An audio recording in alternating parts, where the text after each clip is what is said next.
you so anxious, Jason? I'm going to eat up the next 2 minutes by asking you. That's okay. If others I'm eager to listen what Lucio is going to tell us. And I have a presentation too. People come in, well, this 3 minutes matter. People come in late, then you get interrupted by people coming in, and so on and so forth. All right, I shut up. Yeah. Okay, Lucio, you ready? So what to do? Start or not? Or wait? Of course, start, please. It's 8:04 already, and we have guests waiting. Va bene. Well, Lucio, you can start. I'm here. Hi, Bernd. Okay. Can you see my screen? Yes. Okay, good. Okay, so somehow this meeting was solicited or triggered by some conversation I had with Jason, and so the idea is to make some reflections. I mean, open and even let's say self-critical. I mean, don't the mind. We don't love too much our own baby, because otherwise we lose clarity in dealing with things. So let's try to have a look at cybernetics and what happened from this, I mean, from the 50s, basically the 40s and the 50s. And is it still alive? Is in crisis? Is still promising good development, or maybe has nothing to say anymore? Nothing, or not much to say, actually. That's my invitation to all of you to share, and that's why I'd like to share some ideas about it. Okay, so points for the discussion. The end of the 40s, there were justifiable high expectations for a great future of cybernetics. All of us, we know very well the history, I mean, the story of cybernetics, and what happened in the second half of the 40s when it just started, and then the 50s, and then during the 60s, many ideas, cybernetics like feedback, homeostasis, and many other concepts spread to other disciplines. And the messy conferences were a sort of resonance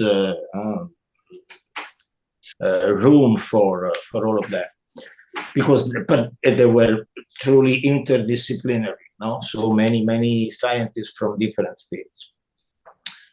So what had to we expect 50 years later from such brilliant outsets? So my opinion is that we had to expect at least two things. First thing, finding cybernetics firmly and pervasively present in university programs. So if it's a discipline so important, so transversal, I mean, cross-discipline, and giving so much knowledge, so then we have to find it. I mean, we have to, let's say, to test it concretely in the present. Actually, if I'm not wrong, in the 60s, 50s, and 60s, there were actually a certain number, even if it was still a young discipline, there were many courses. So my impression, and I don't have data about this, my impression is it's not so now. Later on, I will show you some data. I collected some data, not so systematically and extensively, but in some fields, of course, the fields where I work, I mean, economics and management, I'm more familiar, so I could better collect some data that can help us to understand. and to discuss. The second point is that we had to expect that it had to become well integrated with philosophy of science. I mean, because at the very end, cybernetics and philosophy of science have very similar or same purpose. There is finding common mechanisms of explanation across different fields of science. So communication and control in human and artificial systems was just the beginning. Then the idea is that if everything is made in terms of systems, so what works and what matters for systems matter for any kind of system. That was the purpose of system science and cybernetics. And what is looking philosophy of science at the very end is trying to find the same. What are the logic of scientific discovery? What is science? What is pseudoscience? And are there clear rules on about demonstration and so on? That's something that is very, very similar. Actually, if we look at look back at the debate about constructivism, there is something so much connected with Heinz von Förster's second order cybernetics. Well, constructivism, I mean, in the weak sense, or in the strong sense, let's say radical constructivism, like von Glasersfeld, even von Förster and others. So they are typical topics in the philosophy of science. So what is real, what is not real, what can be said about reality, and is there any strong theory, and so on and so on. This is totally overlapped with the debates on the philosophy of science. So we had to expect that at least the second order cybernetics and the last decades of development, at least from the 70s on, they had to be strongly connected with the philosophy of science. And so my question, the question that I turn to you, of course, what I asked myself, could we say that this is what actually happened in these 50 years or 70 or 60 years? Or maybe didn't, or only partially, and if not, why? So these are the questions that I'd like to discuss with you. I have only some, let's say, humble opinion. I mean, I'm not sure. I'm just trying to discuss with you, to share with you my doubts, at least, about it. And within this general question, the other point is, in this assessment, could we say that autopoiesis theory, which took so much space from at least from the 80s on, could we say that it was a good opportunity of development for cybernetics? So it was enhancing cybernetics thinking, or maybe not. This is some that I will tell you. I will tell you what I think. Okay, so here just at least I don't want to stay on any point that you know very well, like me. It's just 6 points that can be considered, I guess, some of the important topics and things, I mean, ideas, and that cybernetics and system science actually brought to the development of science. And so holistic properties, so anti-reductionism, emergent properties, so the irreducibility from one level of description to level, recursivity, or let's say circularities, so strong non-linearity, and inapplicability of standard statistics, the question of observer-observed interactions, so observing systems, let's say, using von Foerster's label. And so the question of a constructivism or critical realism. And the issue of self-organization. And I wrote here an other self, that is not only self-organization, self-observation, self-maintenance, self-sustainability, and so on. Other type, but basically rounding on the same basic issue, that is self-reference, that is the closure of the system. And so the question of autonomy, total autonomy as supposed by autopoiesis or partial autonomy.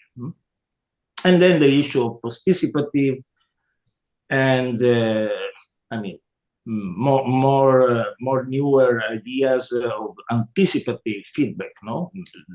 Considering the anticipative systems feedback.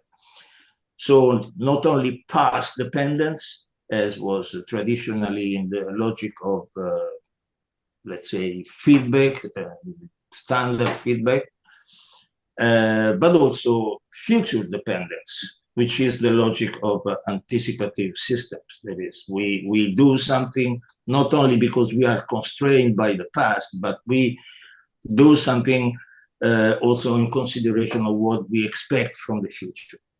So just to give you only a couple of points in this list for my concern.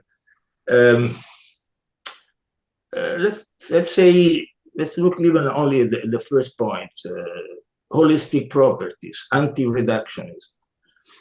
Well, probably for all of us, or most people around in this area of research, is sort of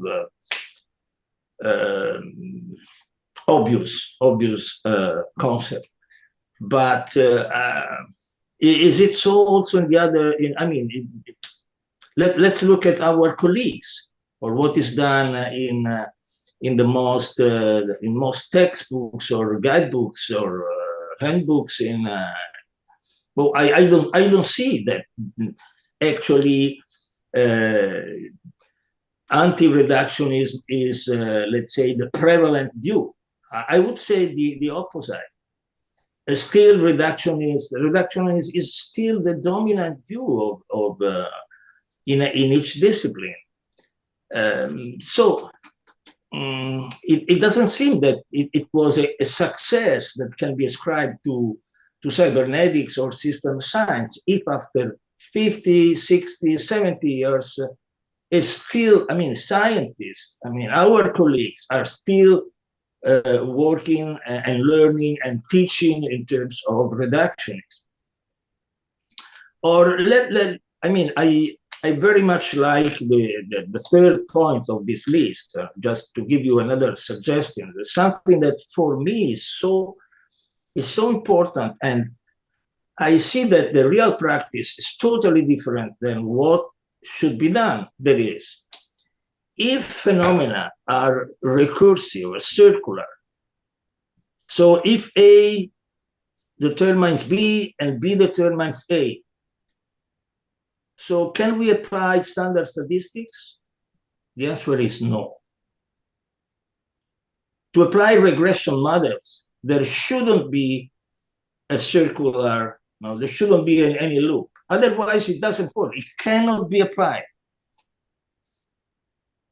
Now, if I look at my research fields, economics and management, well, I can tell you that 99% of papers that are published are using standard statistics, regression models, even if all the problems, or nearly all the problems that they deal with, are typically characterized by circularity.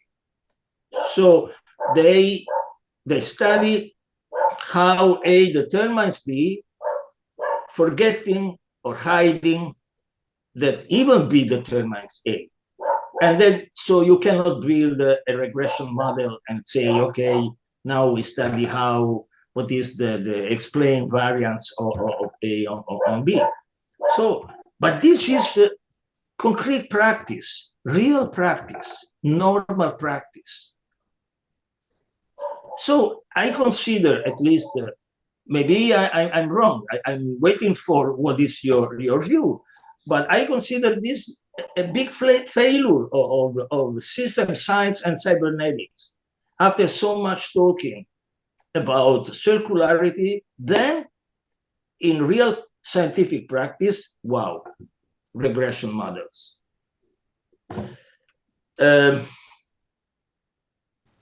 So my impression is that there is a sort of oblivion of cybernetics. And so the question is why? Maybe there are competing alternative perspectives. So this is one good question that we can wonder. For example, I just gave you a quick look. I mean, something. Biology is not my field, but somehow, let's say, hobbystically, somehow I follow also biology. So I'm pretty sure that biology has been remarkably receptive of cybernetics concepts and system science. Though still now system biology is still minority.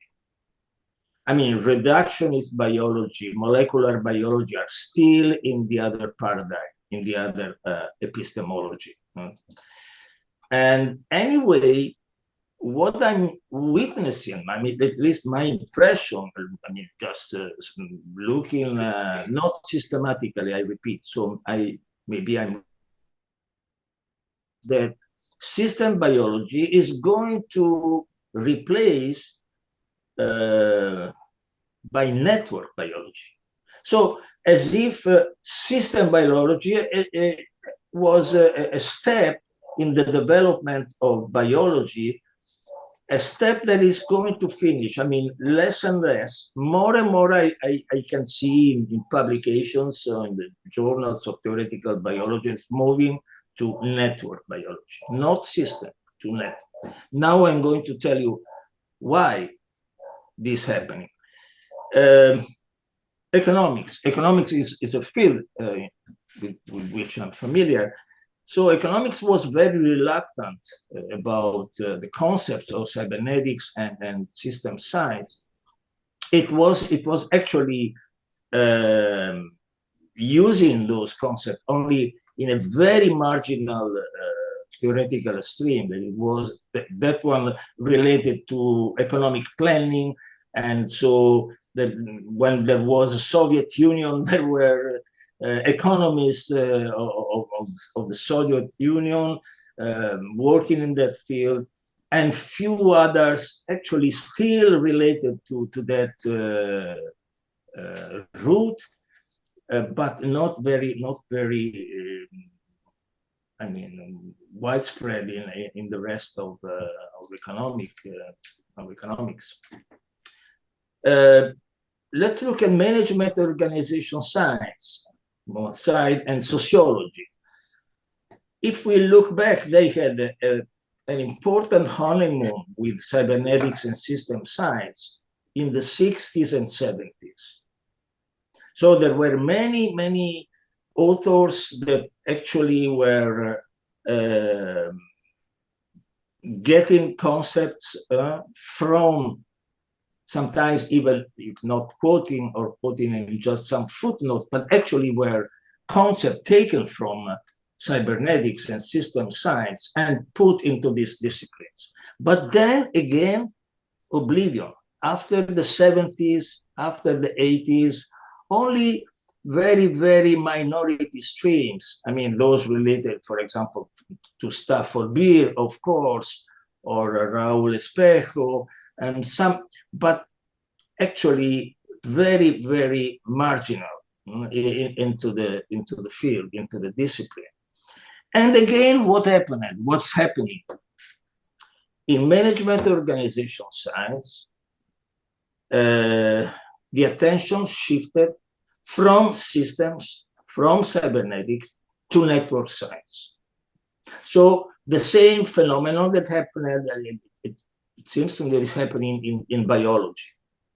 So as if cybernetic and system science were a sort of parenthesis in brackets into the development, and now they are strongly developing and using network science. At least this is my impression. Let's look at some data before this slide, because so that I can just a second. That can be useful to look at some data.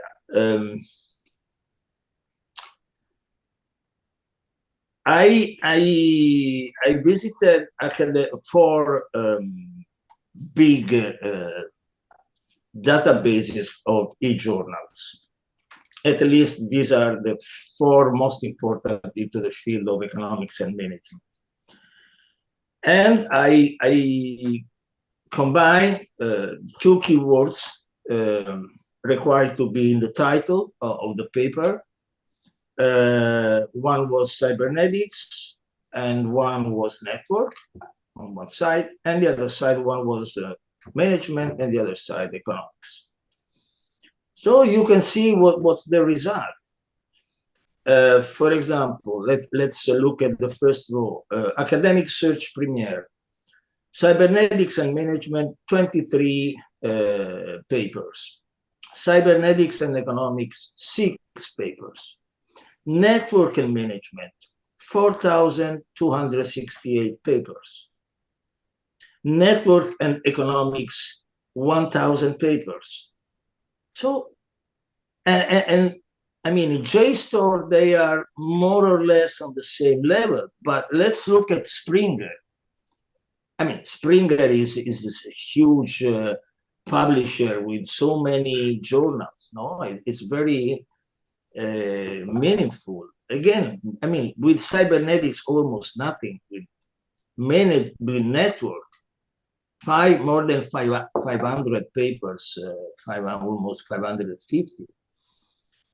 And in the other publisher, Wiley, again, there is a totally different disparity. It seems clear that these disciplines, I mean, economics and management, basically forgot, are not interested in cybernetics, and are indeed interested very much in network.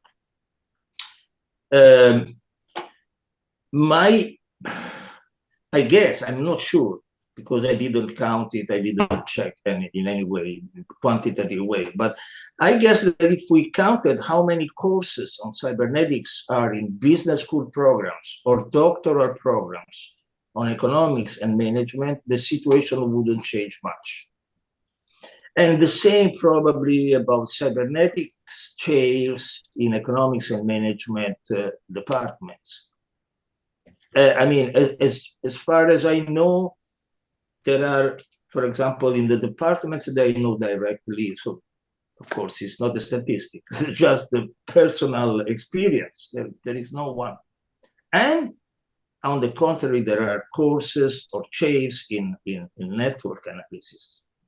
So there must be something that we have to carefully think about. And this is one more point that I offer to the discussion is cybernetics and network science, system science and network science on the other side, they deal with the same objects. Different approach, but very different destinies. That's the point.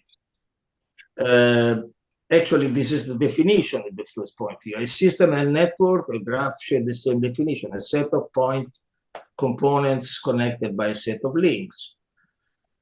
They have different perspectives. Systems property focuses on input-output, other aspects, and network property focuses on the internal structure. That is the distribution of a connections between its parts. My idea is that this is something very similar to what we had in physics, no? The wave-particle dualism.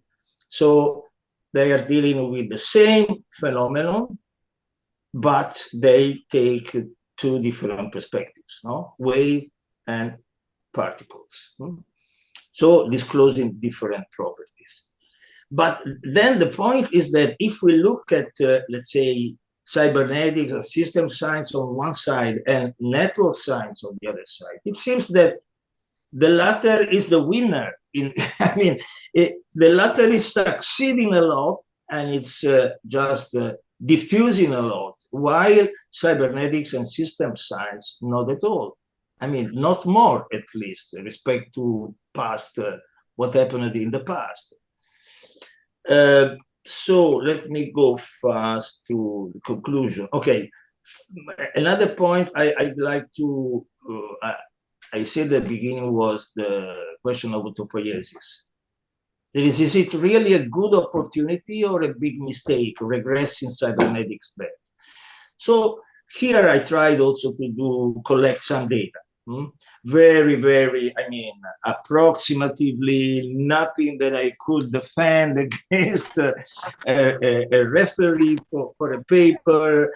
I mean, it's just, let's say, a point to offer to discussion. I searched the word autopoiesis in the analytical index of about 30 textbooks and handbooks of systems and cellular biology and on evolutionary biology. It was never mentioned, never. And you know, these are the handbooks on which, the textbooks on which students are forming their own knowledge. And it's supposed that they offer the best that is on the table about that. And we are now from the 50 years after the idea, the concept was launched by Maturana Varela with the sponsorship, big sponsorship of Professor.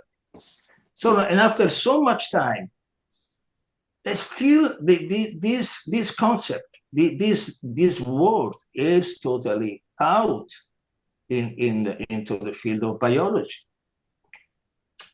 And by the way, we all know that we are in an age, in a time in which if there is a good idea, it doesn't need 50 years to cross the ocean or to spread in Europe or in America or in China.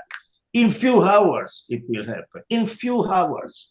So if after 50 years, this concept that was created by two biologists for cell biology didn't yet has citizenship within biology, so it is something that must push us to reflect a lot if autopoiesis is something really, really, reliable, or what to say, really good, cannot leave us, how to say, not untouched by this. Actually, who is using mostly this concept? Sociology, especially continental sociology, from the influence, strong influence of Niklas Luhmann on the German speaker sociology. I mean, this is especially the field where it says citizenship. Only a little bit in management and organizational science, I can tell you, especially into the field of knowledge systems management, ICT, or that area in which the idea of information, of interaction. So there is sometimes it's used, actually. There is some some discussion about that. But for example, in economics, almost also never. So conclusions. I mean, conclusions, not conclusion, concluding remarks. So offer it to the discussion. Of course, I can be wrong about everything. I mean, I'm not defending this position. I mean, just want to share with you. So cybernetics failed, at least partially, and surely for economics and management sciences, to accomplish its mission of influencing the foundational view of science. And actually, it disappeared from the business schools and university departments in economics and management. I offer you two possible explanations. The first one is that scientists and practitioners are reluctant or even unable to change basic epistemological and methodological approach. So scientists still insist in the old way of science. When I say scientists, for example, I am in a department of industrial engineering. I have engineers all around me, and they don't care at all about all these type of things. I mean, they are doing, so we could label all their work as positivism, pure positivism. I mean, as if nothing happened since the 30s. So probably there is this strong reluctance. But there is also a second aspect that I think is important. Is that cybernetics didn't develop practical tools and applied methods, as instead did by network science. So if we check now, we can do it very easily. Go on Google and try to check cyber software based on cybernetics to analyze companies, organizations, societies, whatever. Almost nothing. Try to do the same way for network analysis. Oh, I can list right now to you at least 6, 7, 8 software, more and more used, and very easy to be learned with very clear concepts. So I think that these are two important possible explanations. There is also a third one that I want to add. I added later. And my idea is that the concept of black box that was so important in cybernetics is not attractive. So scientists want, and not only scientists, want to look inside the black box. And actually, what network analysis offers, and also even more computational modeling, it's just the possibility to look inside. So just look at the connections between the parts, just look at the topology. And when we look at the topology of the system, we are just considering the network properties of the system. And so we are opening the black box. And this is what people, scientists, not only scientists, want to do.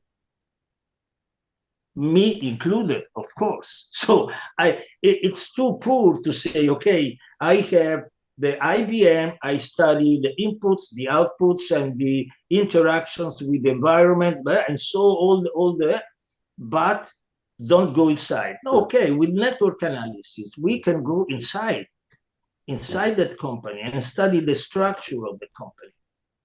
And I think that it is a powerful, sense in using science. And that's why it was a sort of the, let's say, surpassing of systems or cybernetics from the network science. Okay, stop here. Very, very, very important reflections. Since Since Cliff is not here, let's give it a thorough discussion before we move to the next presentation. I'm eager to hear your reactions.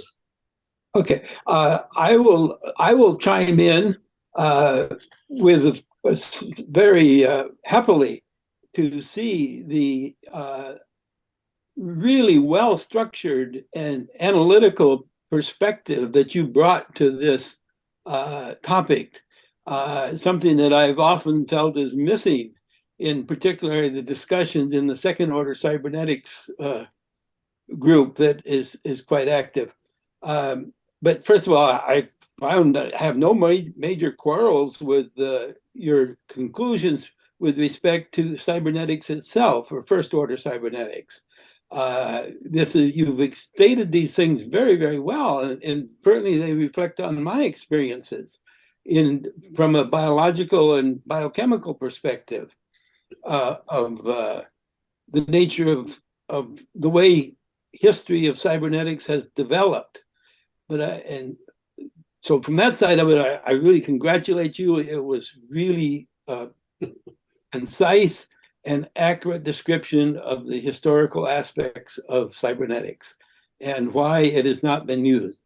I could make quite a number of comments at this point, but the one I would make is that in 1998 or 99, there was still the cybernetics group in Belgium that met, I can't recall the name of the little town in Belgium now that it met in. That someone here should know what the name of that town was. In any case, this meeting was a group of cyberneticians, actually founded, I think, by Norbert Wiener. And I gave a paper at this that was entitled Third Order Cybernetics. And I was extremely proud of this paper because it brought together the basic methodologies of biochemistry, that is metabolism, feedback loops, genetic control of feedback loops, the organizational aspects of it. And I thought, this really was something that was good for, would make me well known in the field of cybernetics. This paper has never been cited in the literature. It has been ignored from that point on. And it's very clear to me now why it was ignored, because I was not taking a black box. I was using a notation for chemistry, which is a black box for everybody else. I mean, it really is a black box, even though it does use network theory and it has input-output relationships for metabolism, etc. So I think there's some profound issues in the philosophy of science and the communications languages used by different people in different areas of science that fully support your conjectures as well as my experiences. Jerome? Also very fascinating discussion, Lucio. And maybe just 3 short comments. First of all, it's not that there are no economists using terms like autopoiesis. The one I was thinking of is Cornelius Castoriadis, who was also a psychiatrist. So perhaps the fact that he was already working in 2 disciplines, economics and psychiatry, enabled him to look beyond his disciplinary blinders. And I do think he's a very underappreciated economist. I think he had some very interesting ideas. And maybe connected to that and what Jerry just said, it's very hot here. So, but the theory of science implications of what you're saying, Lucio, I think are you have the slide right here. And I would, from the little knowledge I have accumulated in my life, suggest that this first explanation that you suggest is the most important one, that you do have Emre Lakatos talked about, I think, the hardcore. And people are trained that you have sunk costs in various sciences and disciplines, and you don't want to, especially when you're later in your career, later in your life, totally learn new methods that you haven't been exposed to before. So I studied neoclassical economics post 2008, and I recall just asking questions about inequality and various crises, setting off a lot of conflict. This is not how we teach it. These are the questions that we raise. And again, this is all after the huge global financial collapse. So where you should really say, well, is the sort of paradigm, are the theories that we've been teaching, are they really the right ones? So I do think that is really a large part of what has kept people from really becoming more interested in these transdisciplinary discourses, because you're just outside of your comfort zone. And Max Planck had, of course, this famous notion there. And in terms of this focus on regression, I would really be very interested in deepening and maybe even beyond today, that discussion of why practically working cyberneticians and others have been so caught in statistics, standard statistics. And I would just throw in the ring the name Judea Pearl, who for many decades has been very critical of, and he's a computer scientist working on AI, which he's of course very critical of. But he has an article, I think it's called "Why I Am Not a Bayesian." I think that's the title of it, where he basically reveals, why he himself in his career moved away from statistics in a traditional sense, and why the Bayesian tradition, in his opinion, is a better tradition.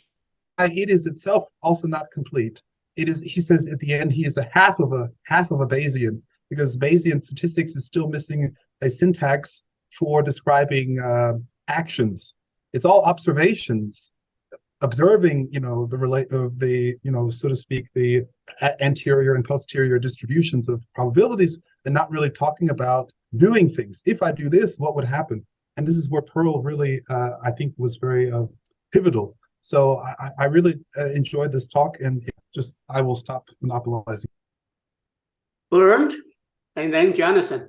Yes, Lucio, as a sociologist and socio-cybernetician, I fully agree with your diagnostics. With your concluding remarks, I also can agree. Important, I find, especially the first one, and it corresponds to the first offer I have to make in terms of explanation, which is that systems and cybernetics, I don't like to speak of cybernetics alone or systems alone, because the European view is largely systems and cybernetics, requires a fundamental change of view from the scientists and those who deal with it and who publish on it. Is one thing. Another possible explanation is that I consider systems and cybernetics not as a discipline or disciplines like all the other ones, psychology, economy, sociology, biology, and so on, but rather as a kind of meta-discipline comparable to mathematics. I don't consider systems and cybernetics as a purely mathematical discipline, no means. But mathematics is also a discipline which is outside all of the others, but which is used by all of the others. And I think this is one problem, that entering the subject disciplines, systems and cybernetics seems to disappear.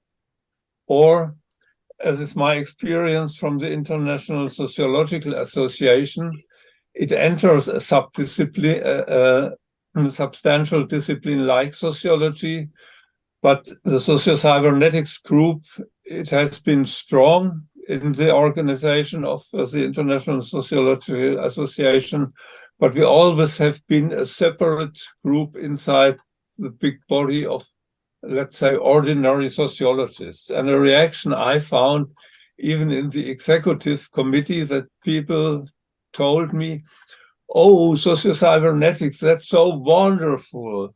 But no, it's nothing for us. they were afraid of it somehow, and maybe it is because it is without a fundamental change of concepts, of perspective, of view, it is difficult or impossible to handle. That's the second point. And the third point is something which blocks many other developments too, how science is organized.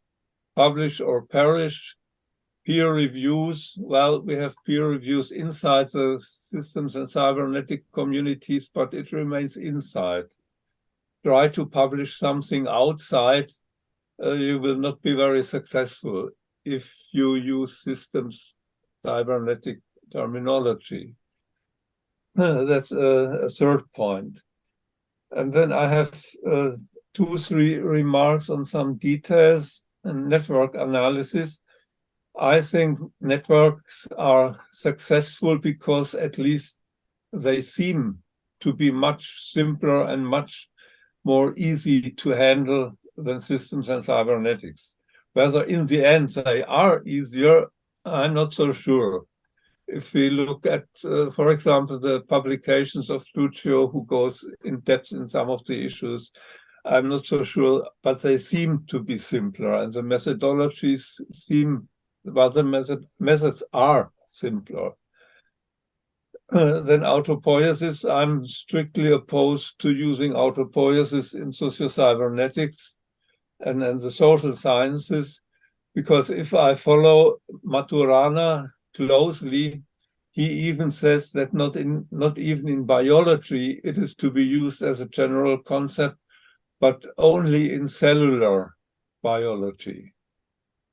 Varela is a little bit less strict, and he is, at least he leaves open whether autopoiesis is a concept applicable to biological communities.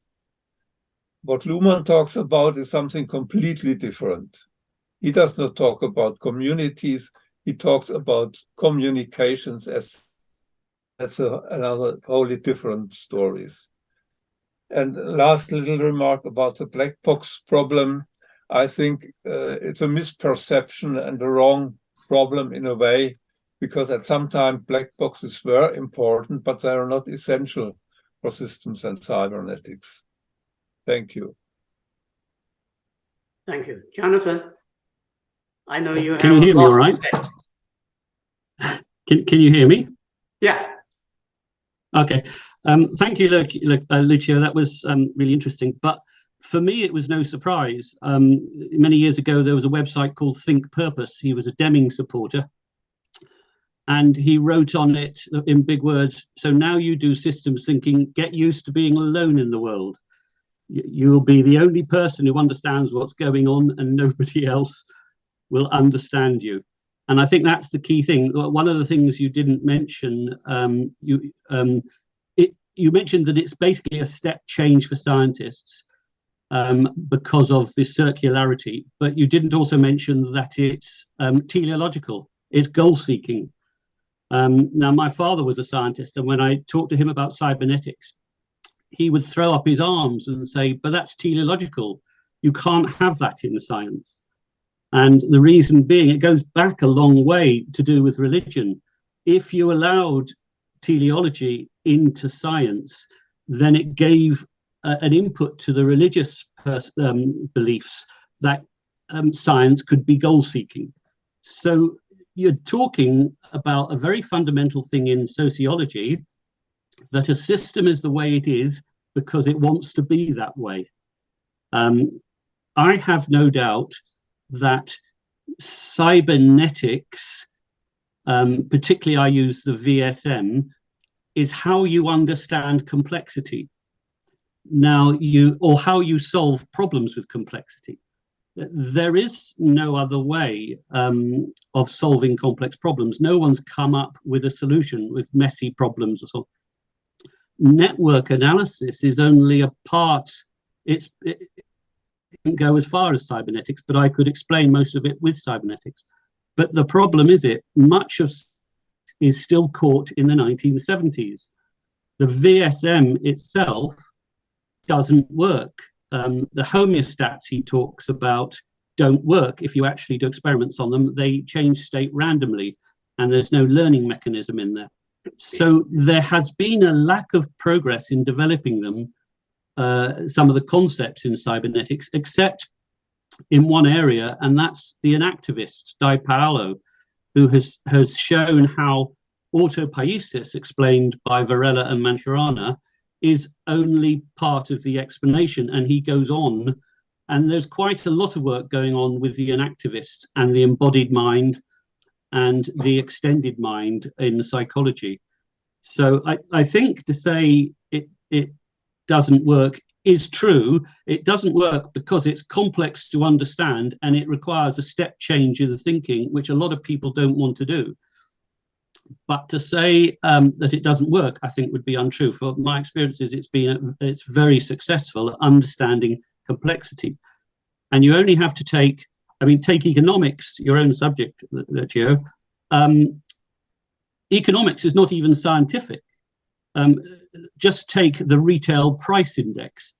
Nobody publishes a average without giving a spread.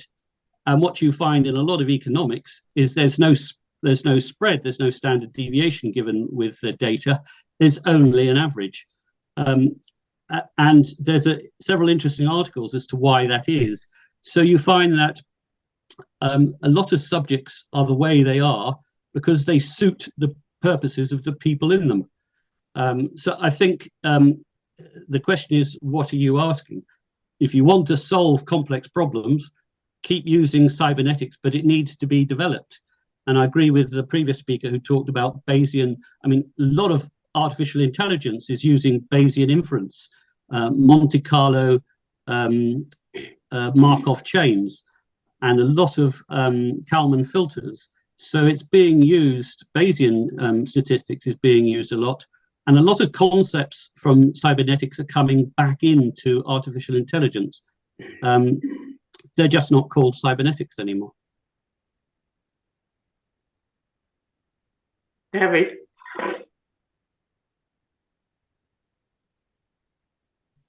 David, go ahead. Oh, okay. Thank you, Lucio, for your talk. Took me back to my undergraduate days at MIT when I met Norbert Wiener in the hallway and with a cigar stub in his mouth. And ever since then, I always paid attention to cybernetics and what was happening in it. But I think when you start looking at other fields, you have to realize that fields like economics almost never take over anything from another field until they reinvent it themselves with their own terminology. So cybernetics the word may be still used in Soviet economics, but in Western economics, the notion of feedback, for example, is very fundamental. The very notion of the price mechanism in any market is a negative feedback mechanism where you have demand exceeds supply. You raise the price. If supply exceeds demand, you lower price, and it converges then to some equilibrium price if everything is reasonably well behaved. So economists will never call that cybernetics, even though that's the fundamental mechanism that they use in their theory of market dynamics. So one should not judge the success or failure of Wiener's cybernetics bringing these concepts to the forefront by whether the same words are used in other fields. Also in economics, there was a emphasis, to some extent still exists, on positive feedback mechanisms. And for example, Gunnar Myrdal, Nobel Prize winner, and he had this notion of cumulative causation, which was a circular causation process that just built up more and more. And that's the explanation, for example, of what is called lock-in in economics. When the more people that use the QWERTY keyboard, even though it may not be efficient, then it just makes it used even more. So you have positive feedback and eventually lock-in to an inefficient mechanism. So I think that's one of the things we have to remember is you have to look at whether the concepts come across in a different terminology in other fields, not and cybernetics did not long survive. Wiener, except perhaps in the Soviet Union, but the concepts have been taken up quite well in other fields, and so those are some of my comments. I also myself found more useful in what used to be called cybernetics in the work of Ross Ashby, and I don't know if we want to call that second order cybernetics or not, but he made some very, I think, fundamental points that I found applicable in quite different fields. And one of them was the extent to which a biological mechanism hardwires certain activity. So, for example, in insects, the behavior of insects is very much hardwired in, so that the young, the embryos of the young insects already know how to behave in their environment. Whereas for the higher animals, what is hardwired into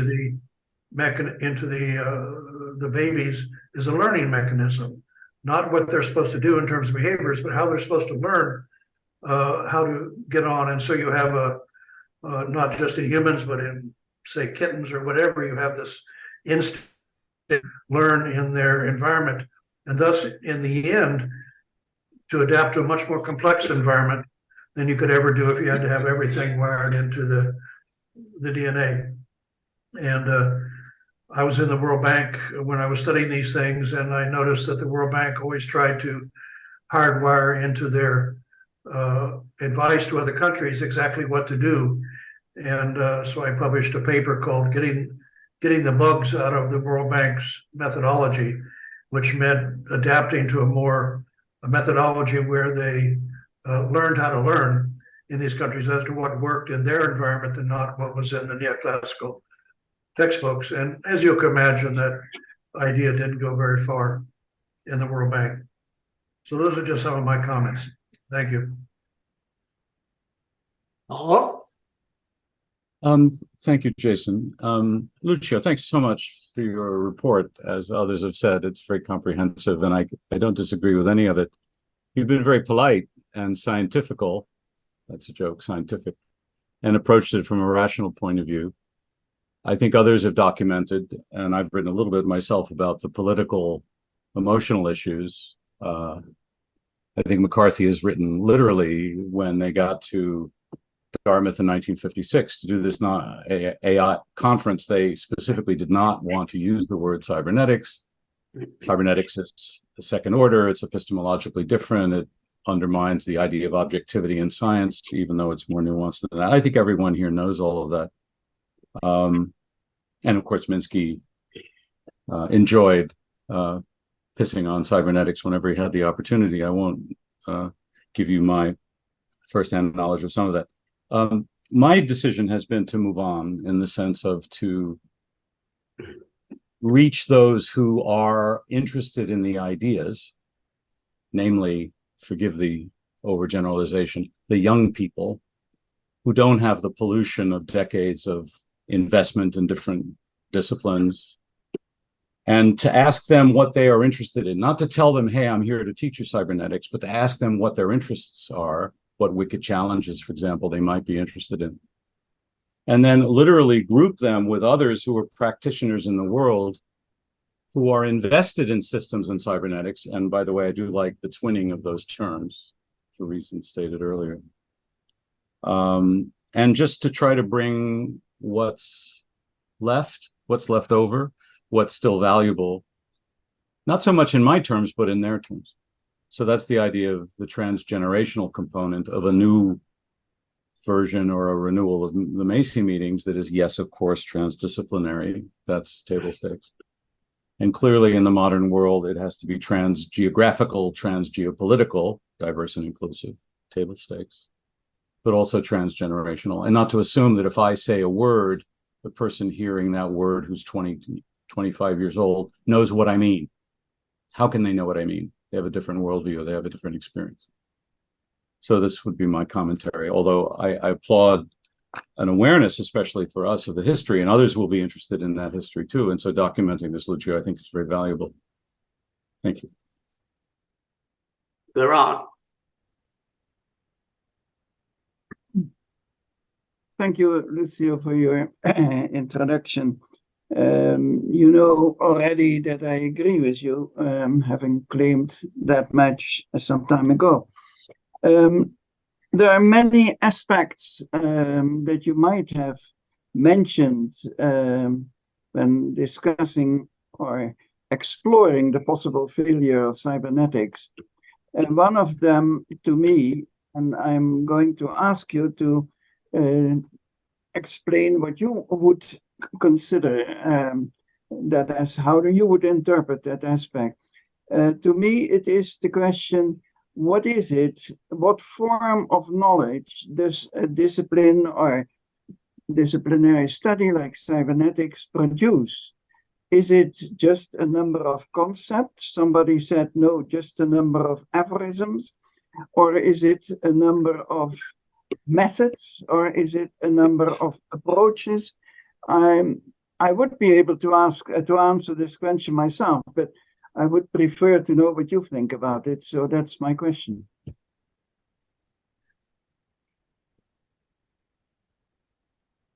Larry?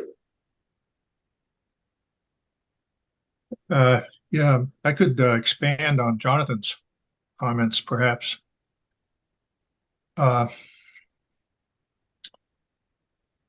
have no personal interest in promulgating cybernetics if it's already been absorbed in all the other disciplines.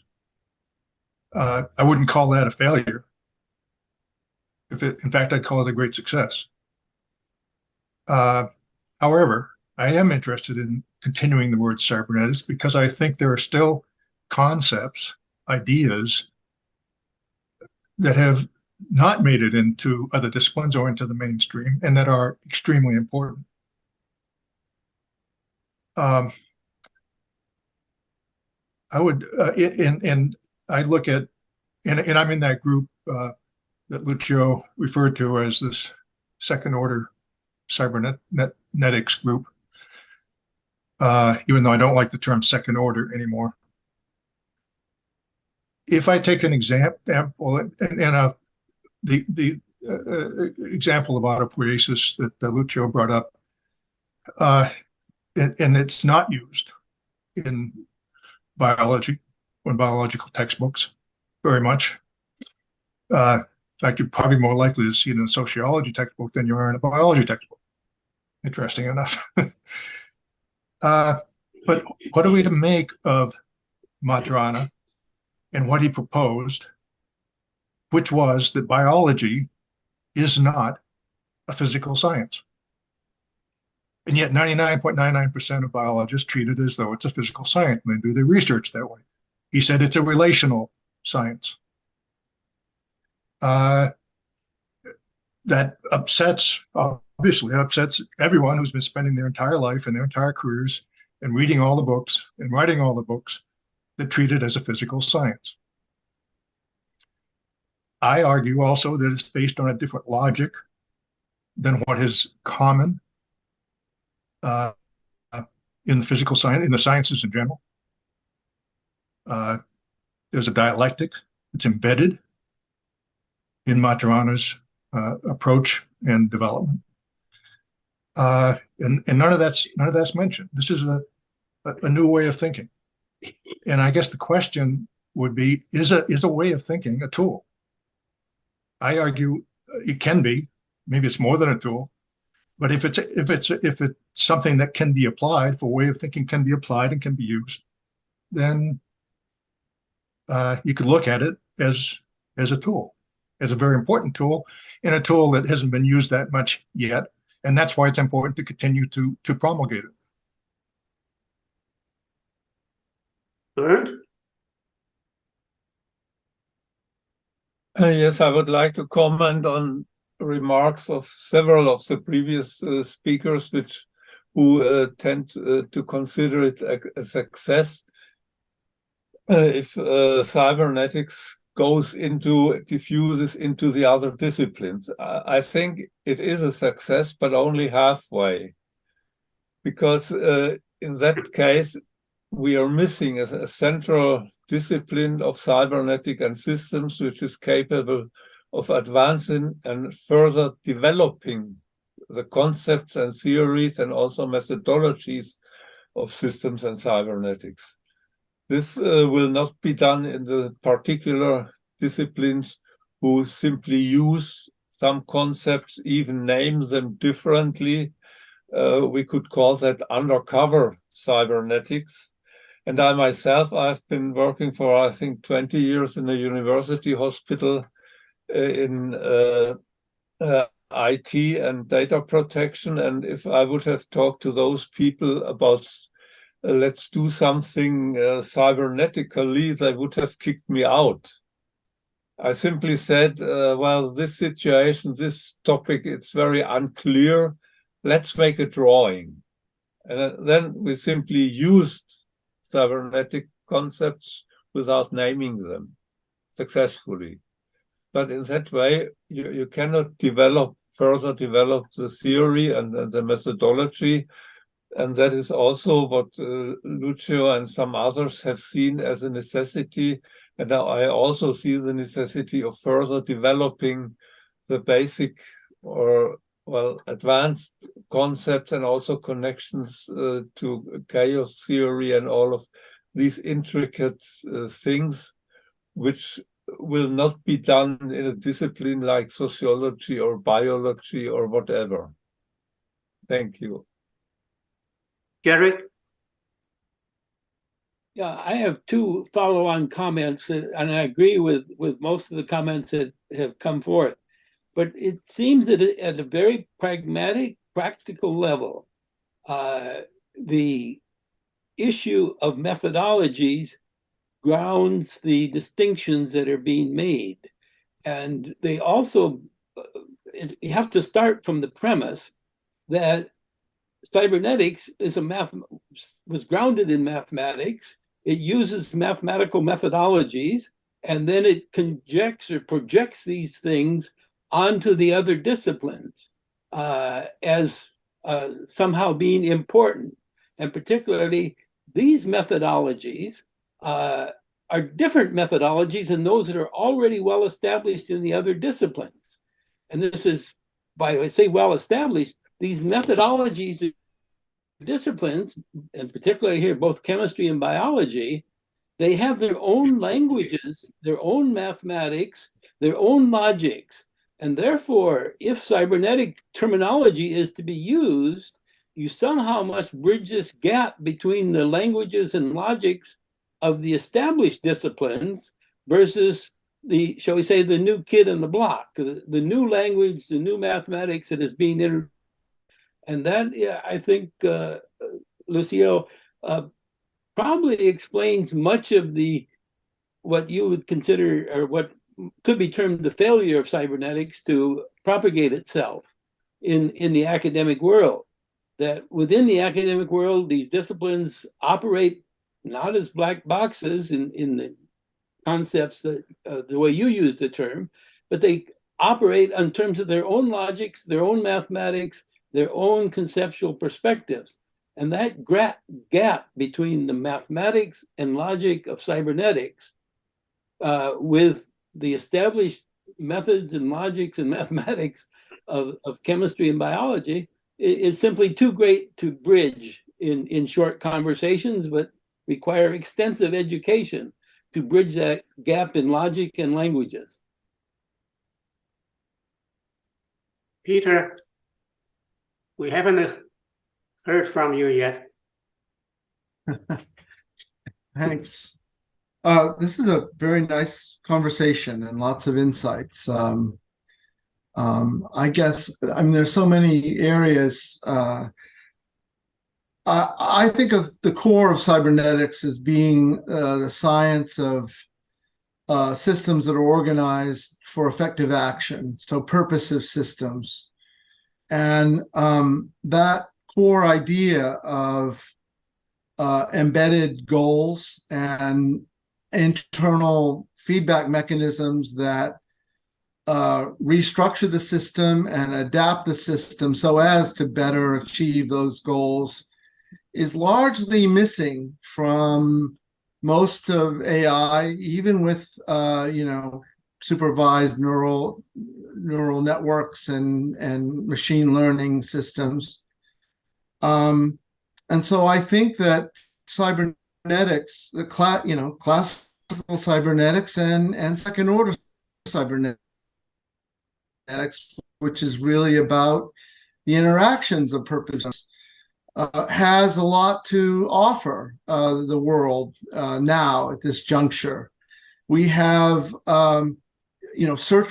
we have human-machine interaction systems that don't take into account or reflect the purposes of their human participants. You're always adapting to the machine rather than the machine formulating some sort of model of what it is that you want to get out of the conversation and adapting to it, like a human concierge would do. And so I think I've written about the history of cybernetics and why it hasn't persisted under that banner, under that rubric or label. I consider myself spiritually a theoretical biologist. So I've always, independent of Maturana and Varela, I've always thought of biological systems in terms of functional organization and relations, rather than or in addition to mechanisms. The mechanistic part is important if you want to design drugs and various kinds of specific interventions, but the relational part and the organizational part is important if you really want to understand how to design a living system that's going to be stable and self-perpetuating. So, and Robert Rosen, who was a theoretical biologist, also had a concept of biological systems as relational systems. It's been frustrating to me that autopoiesis has not made it as such into biology. Part of that is because of the restrictive nature of, Maturana in particular, claimed the word as a proprietary term and made it difficult for other people to use the word in the more expansive sense of the concept. So unlike something like symbiogenesis, which Lynn Margulis and a century before that, the Russian Merezkowski had proposed, which has gotten into the biological canon, autopoiesis has not made it there. And so I think autopoiesis is an important concept, but we need to loosen the grip of proprietary terminology if the ideas of cybernetics are going to be adopted more widely. So I guess that's mostly what comments that I would give. We could get into a discussion of Bayesianism, but that's sort of off topic. This is great. Jerome, you haven't said anything yet. I did. I had some comments at the beginning, but yeah, I wanted to mention maybe an announcement that in September, I think we shared it on the mailing list. There will be the World Complexity Science Academy here in Brussels, and that's I think September 10th and 15th.